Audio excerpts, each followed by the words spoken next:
We're in Southern California.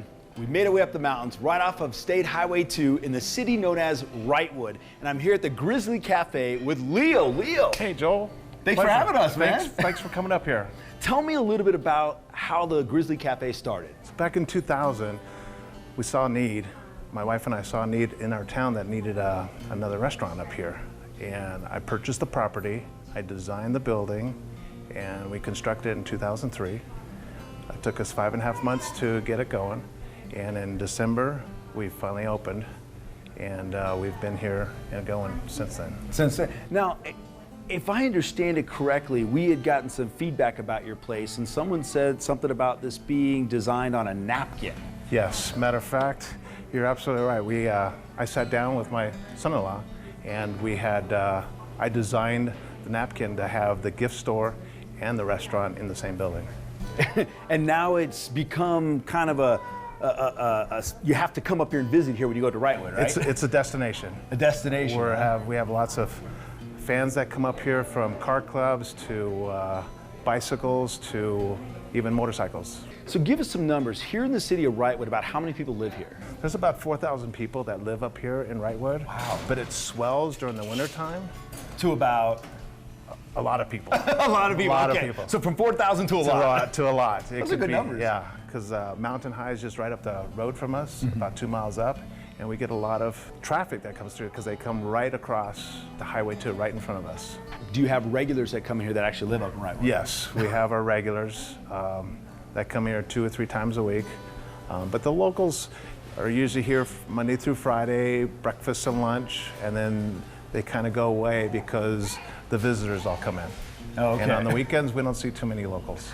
So when you laid this out or drew this out on a napkin, was it something you were going for? How does it look now versus what the napkin looked like? It pretty much looked what I drew on a napkin, and then my son-in-law drew it out. And because we wanted to have the gift store inside the restaurant. So when the customers come in, they come and look at the gifts and then have good, wholesome, quality food here. And then they leave. Going back to the gift store. To the gift store. I have a question about the moose on the wall. Yes. Tell me about that. It has its own fan club. It's a mechanical moose that we have. The kids love it. It talks, it moves. It's been a wonderful attraction. It's quite interesting though when visitors do come in and then they sit down and have something to drink, and all of a sudden something moves on the wall. So people who live in Southern California know that Wrightwood is the town that talks about going up the mountain without the mountain drive. Right. What elevation are we at? We're at 6,000 feet here at the restaurant. But in terms of that non-mountain drive, it's pretty straight coming up here. From here to the 15 freeway, it's less than 10 minutes. Yeah. And it's straight road. Yeah, it's not the windy. Not the windy stuff, no. And I think that's one of the attractions. Once we get snow, we get a lot of folks come up from the LA area, Orange County area, because it is so close. And people want to come in and warm up and get hot chocolate and good food. Good food? All right, let's go check out the food. We're back in the kitchen and we're making the Papa Bear? Papa Bear hamburger, yeah, with pastrami. With pastrami. Yes. All right, so what is the Papa Bear hamburger? Fresh ground beef, that's what we use, all fresh meats here. Fresh pastrami, we've got that on the grill, and he'll slowly stack it up together, and you'll see a beautiful outcome. So tell me the story behind the Papa Bear hamburger. The story behind the Papa Bear was I wanted something unique on the Papa. I wanted something unique as a good presentation and a wow factor. So when you see this thing come down, you're gonna go, are you kidding me? It's a secret item that we have out there. We have got a number of secret items out there. So we throw them on our special board, and then we get a lot of people that ask for these because they've had it once. And once we keep a special out there, we always have it, and we try to see which one really takes off, and then it becomes a little silent item that we have out there. Oh, there it goes. Oh my goodness, look at that.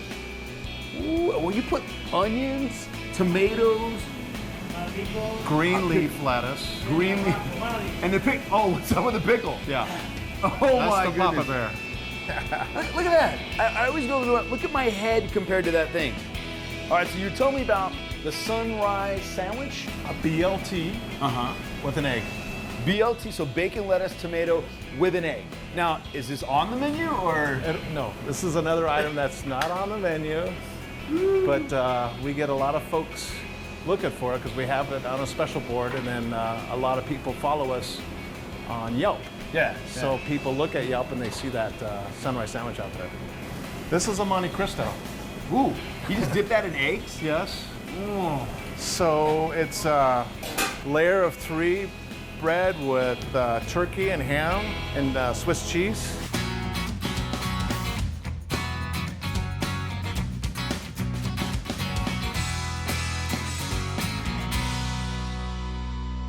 We're in the gift shop, and I'm here with Debbie, Leo's wife.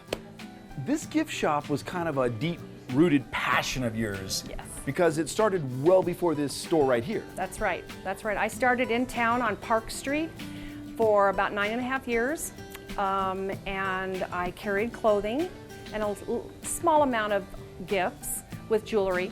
And when we decided to have this passion to build this restaurant, what better than to put the gift shop with the restaurant, and so that's where we went from there. Now, this isn't very typical when it comes to restaurants, right? Having a gift shop No. attached to a restaurant necessarily. No. So when you were sharing with others about your idea, what did people say to you? They thought we were crazy. Thought you were great? Really, they did. I mean, about 3.5 years just of permits. Yeah. Almost 4, and it took them only 5 months to build it. We have 2 boys that are contractors, Robbie and Brian, and they literally, between Leo and the boys, we built this place in 5 months. When you pull up to the Grizzly Cafe or drive on the highway, you can't help but notice these swings out front. Is there a story behind them? Yes, there is a great story behind them, and they came from Holiday Hill Ski Resort, which is now currently Mountain High Ski Resort. Oh. Up the street on Highway 2. And they replaced their chairs back in around 1960. And a lot of them just got buried in a boneyard. And Leo got a hold of a few of them, and we refurbished them. Our son took them all down to the metal and refurbished them, and we hung them out front. And they've just been a huge part of our landmark here. Debbie, I want to thank you so much. Thank you you. and Leo, thanks for having us out here. Thank you. Thanks so much for coming. I appreciate it. I love it. A dream that was drawn on a napkin right up here in Wrightwood, the Grizzly Cafe, and that's why it makes it a great spot in our California.